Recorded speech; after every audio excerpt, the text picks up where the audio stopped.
Hostel की शापित diary. College की पढ़ाई खत्म हो चुकी थी। अब जिंदगी का अगला पड़ाव शुरू होने वाला था। ज्योति, पूजा, नेहा और साक्षी, चारों सहेलियां एक नए कोर्स के लिए शहर से दूर एक छोटे से कस्बे में आई थी। जगह अनजान थी, लोग भी अनजाने, लेकिन सपने बड़े थे। कॉलेज ने उन्हें एक पुराना लेकिन सस्ता लेडीज हॉस्टल अलॉट किया था। हॉस्टल का नाम था सरस्वती गर्ल्स हॉस्टल। नाम सुनने में अच्छा था, लेकिन इमारत को देखते ही मन में अजीब सी बेचैनी होने लगी। 3 मंजिला पुरानी बिल्डिंग, उखड़ी हुई दीवारें और चारों तरफ अजीब सी खामोशी। यार, ये जगह कुछ ज्यादा ही शांत नहीं है, साक्षी ने धीमे से कहा। नेहा हंस दी। अरे डरपोक मत बन, आदत पड़ जाएगी। कमरा नंबर 312। उन्हें 30वीं मंजिल पर कमरा नंबर 312 मिला। दरवाजा खोलते ही कमरे में बंद हवा और नमी की गंध थी। 4 बेड, एक खिड़की और दीवार के कोने में एक पुरानी लकड़ी की अलमारी। पहले सामान रख लेते हैं, पूजा ने कहा। चारों ने अपने बैग खोल दिए। कपड़े, किताबें, सामान सब अपनी अपनी जगह रखने लगी। तभी ज्योति की नजर अलमारी पर पड़ी। यह अलमारी तो अजीब है, उसने कहा। अलमारी खोली गई। अंदर कुछ नहीं था सिवाय एक पुरानी डायरी के। डायरी काले रंग की थी।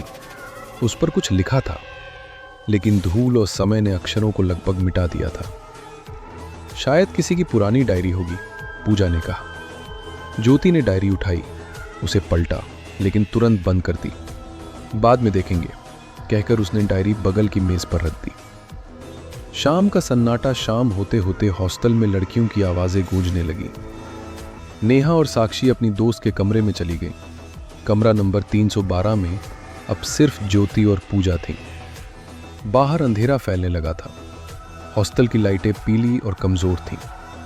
चल डायरी देखते हैं, पूजा ने कहा। ज्योति ने धीरे से डायरी उठाई। डायरी खोलते ही कमरे में अजीब सी ठंड फैल गई। पहले पन्ने पर लिखा था, जो इसे पढ़ेगा वो यहां से नहीं जाएगा। पूजा हंस दी। हॉरर स्टोरी है क्या? ज्योति ने मजाक में कहा। चल पढ़ते हैं, मजा आएगा। डायरी पढ़ना ज्योति ने पढ़ना शुरू किया। डायरी में अलग अलग लड़कियों के नाम थे। हर नाम के साथ एक तारीख, और हर कहानी का अंत एक ही था। इसके बाद वो कभी नहीं दिखी।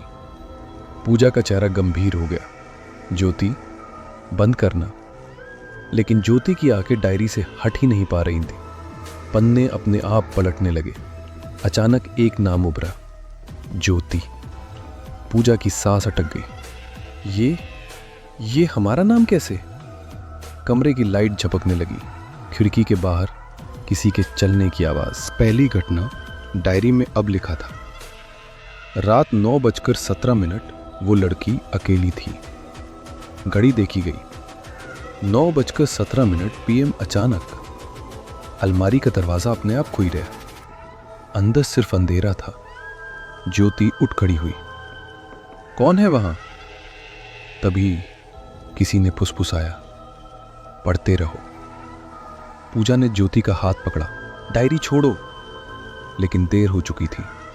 ज्योति के पैर जमीन से ऊपर उठने लगे। पूजा चीखी और अगले ही पल ज्योति गायब। पूजा अकेली कमरे में अब सन्नाटा था। डायरी मेज पर खुली पड़ी थी। अगला नाम चमक रहा था, पूजा। पूजा रोते हुए पीछे हटी। दरवाजा बंद था, खिड़की भी। डायरी में लिखा था, जो सच जान ले वही बच सकता है। पूजा ने यह हॉस्टल उन लड़कियों की आत्माओं का घर है जो कभी यहां से जा नहीं सके। डायरी उनका रास्ता है। पूजा ने अलमारी से माचिस निकाली, डायरी को आग लगाई। पूरा कमरा कांपने लगा। दीवारों से चीखें आने लगी। सुबह सुबह हॉस्टल में हड़कंप मच गया।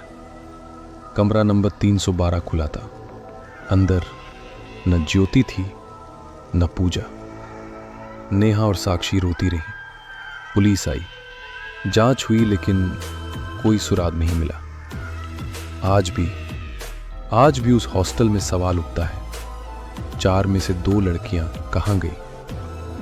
कमरा नंबर 312 आज भी बंद है। कहते हैं रात को अलमारी से पन्ने पलटने की आवाज आती है। और कोई धीमे से कहता है, अगला कौन?